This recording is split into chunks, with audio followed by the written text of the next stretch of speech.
सरयू मैया तेरी लहर लहरिया रे, सरयू मैया तेरी लहर लहरिया रे, कब से पुकारे आठों याम, राजा राम राम राम सीता राम राम राम, राजा राम राम राम सीता राम राम राम।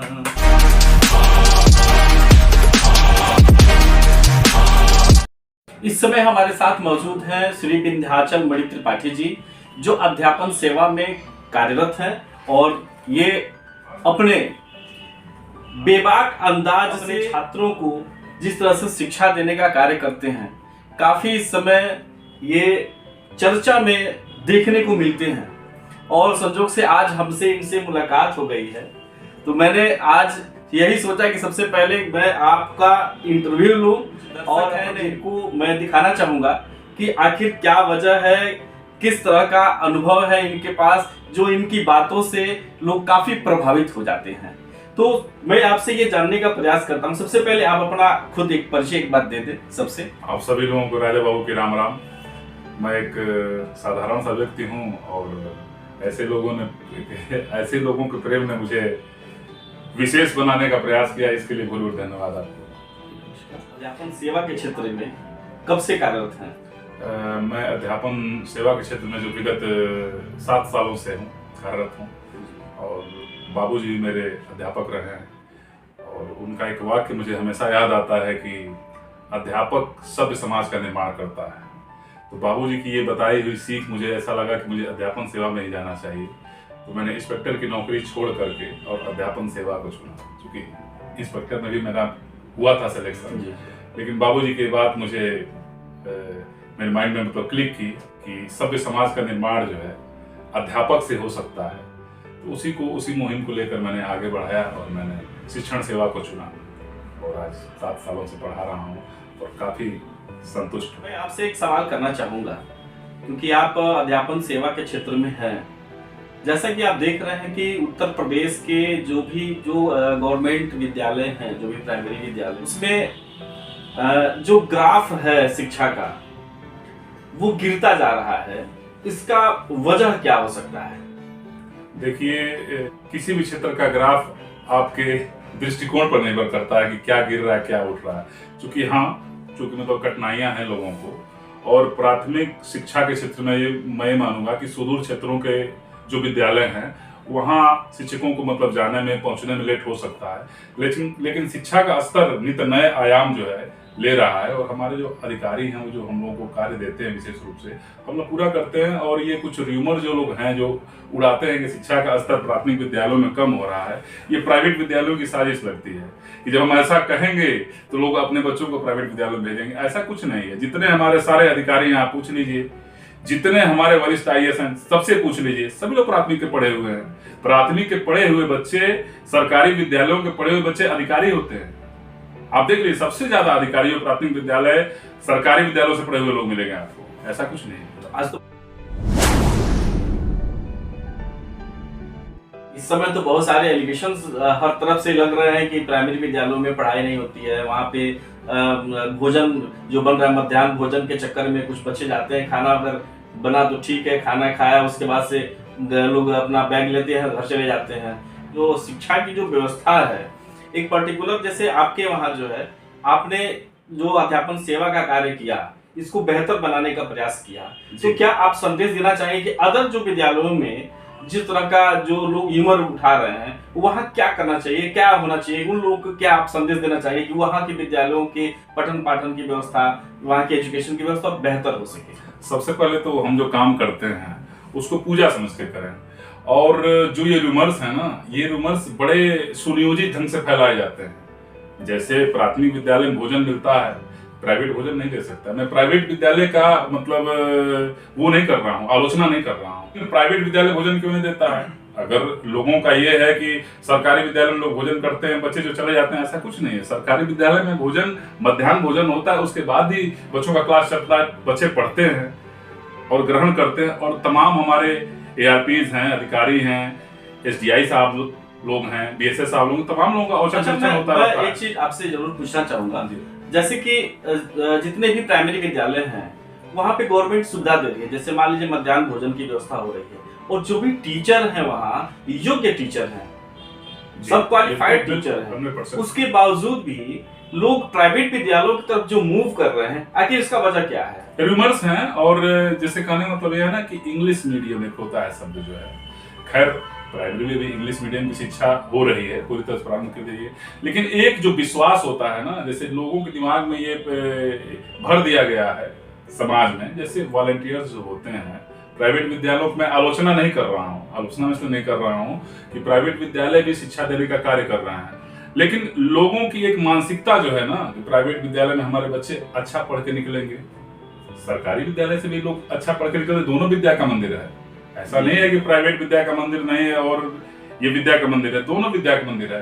तरीके की बात है कि आप कैसे शिक्षा देते हैं, दोनों का मूलभूत उद्देश्य जो है शिक्षा देना है। जी। तो आप मैं आमंत्रित करता हूँ, यहीं पे आदर्श विद्यालय है शाहपुर में, आप आइए वहाँ देखिए जी। कभी मौका मिलता है जरूर मैं आपके वहाँ पे आकर के देखिए कैसे बच्चे पढ़ते हैं और कैसे शिक्षक पढ़ाते हैं और क्या बच्चों का लेवल है। मैं आपको आमंत्रित करता हूँ। एक चीज और मैं आप सभी दर्शकों से बताना चाहता हूँ कि आप अध्यापन सेवा के क्षेत्र में जिस तरह से काम कर रहे हैं, बहुत ही बेहतर इन्होंने काम किया है, और उसके साथ साथ इन्होंने एक पुस्तक भी लिखा है जय श्री राम के नाम से।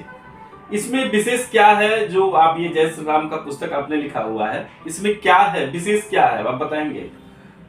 विशेष तो राम जी का नाम ही है जी जी, जिसमें अनंत कोटि ब्रह्मांड समाया हुआ है, और राम जी पूरे अनंत कोटि ब्रह्मांड में समाये हुए हैं, इससे विशेष क्या हो सकता है।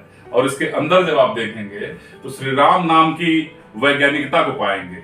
जैसे मैं ये कह सकता हूँ विशेष रूप से कि जैसे माला में पहना हुआ हूँ, जैसे माला में पहना हुआ हूँ, तो इस माले में 108 दाने हैं, इस माले में 108 दाने हैं। आप जो भी माला पाइएगा, जो माला मतलब जपा जाता है, उसमें 108 दाने पाइएगा, चाहे वो तुलसी की हो, चाहे वो रक्त चंदन की हो, चाहे स्फटिक की हो, चाहे कोई भी माला हो, तो 108 का जो मूलांक है ना, उसको पूर्ण ब्रह्म माना जाता है।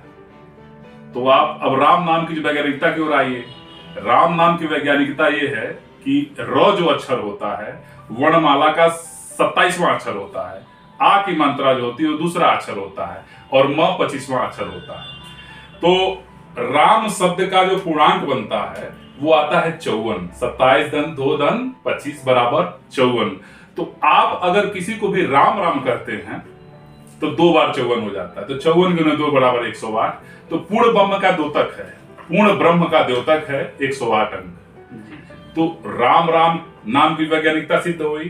तो ऐसे ही अगर हम अभिवादन में सबको राम राम कहें, अनंत कोटि ब्रह्मांड में राम जैसा कोई शब्द नहीं। जो एक बार बोलिए राम, तो किसी का नाम हो सकता है, आपका भी नाम हो सकता है, मेरा भी नाम हो सकता है, किसी का भी नाम हो सकता है राम।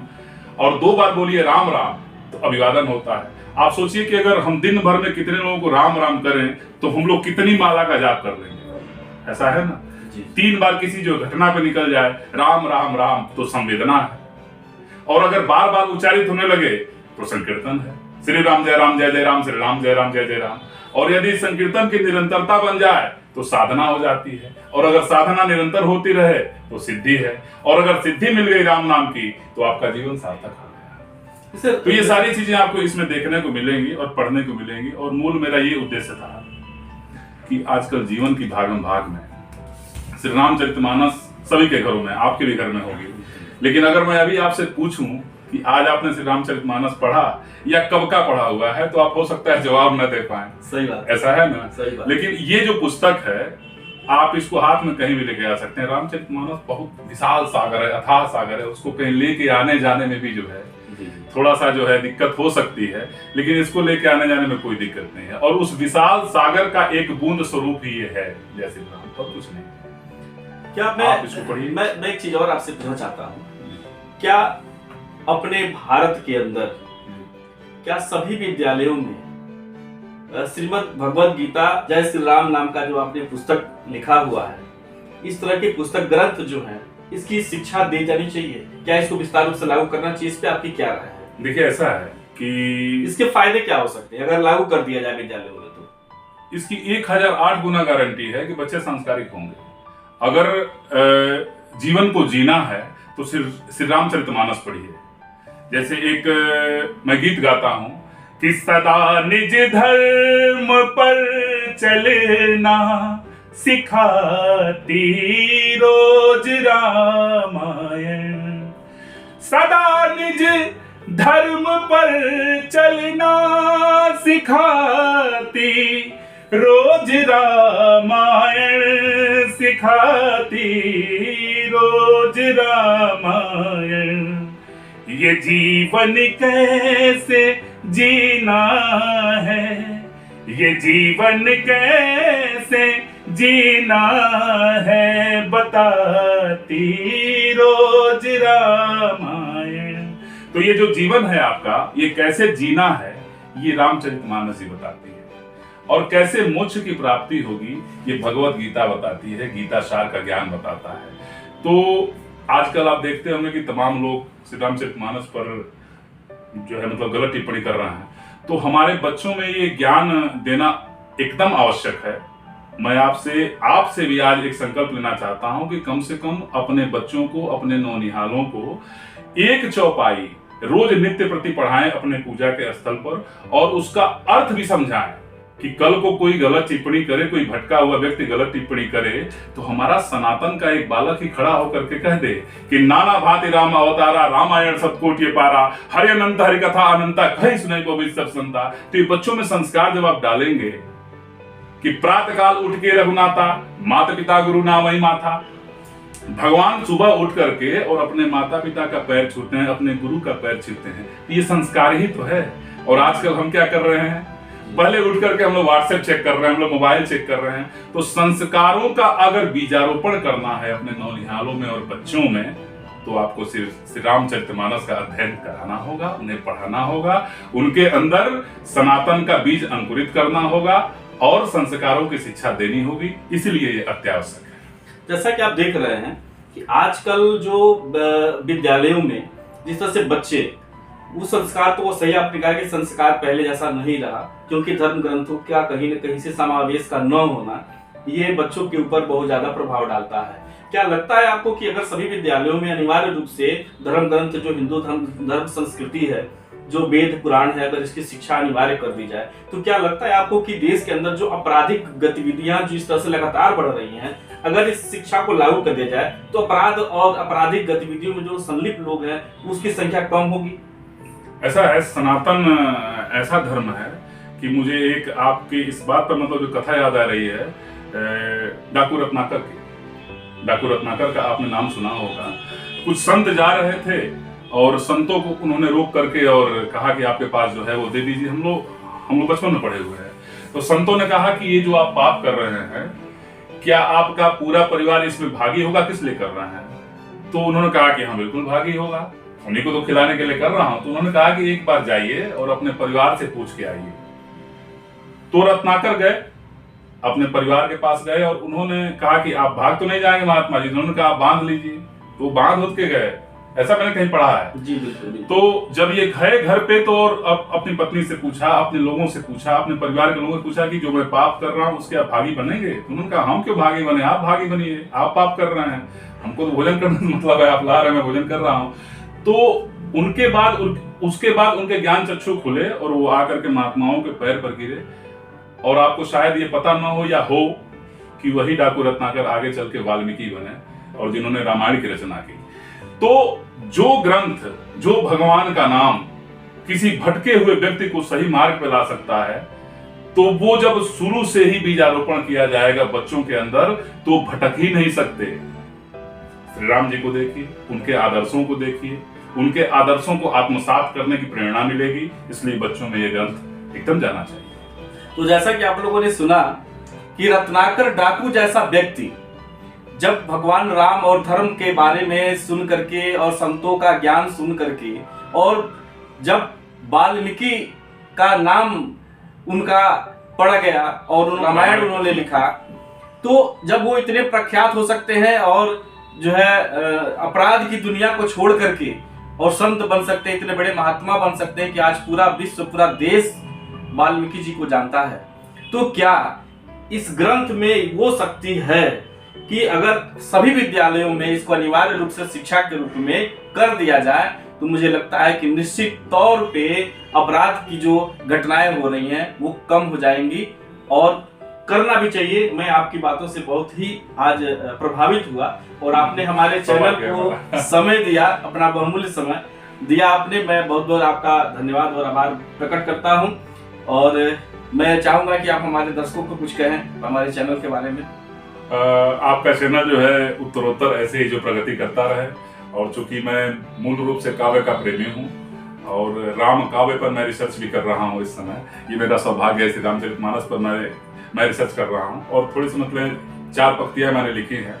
इस पुस्तक से मैं बोलूंगा कि हृदय भाव अभिव्यक्ति कर रहा निस दिन आठो याम, सबकी अपनी साधना सबके अपने राम। हम सदियों से सुनते आए महिमा अनुपम धाम की, भव सागर की बैतरणी उस 2 अक्षर के नाम की। 4 वेद का सार यही है, ये भगवत गीता है, मन में लक्ष्य लिए लक्ष्मण है, भक्त स्वरूपा सीता है। 3 लोक और 10 दिशाएं, महिमा सारे वर्णों में, अष्ट सिद्धि 9 निधि के दाता हनुमान जी चरणों में। प्रभु ने कैसी की लीलाएं ये तो सबने जानी हैं, लेकिन हम क्या सीखे उससे बात मुझे बतलानी है। और ये सारी बातें मैंने इसमें लिखी हुई हैं, अपने स्वानुभव के द्वारा आप इसको पढ़ें और आपका चैनल ऐसे ही विकास करे। बहुत बहुत धन्यवाद। जय श्री राम, जय हिंद, जय भारत। जी नमस्कार।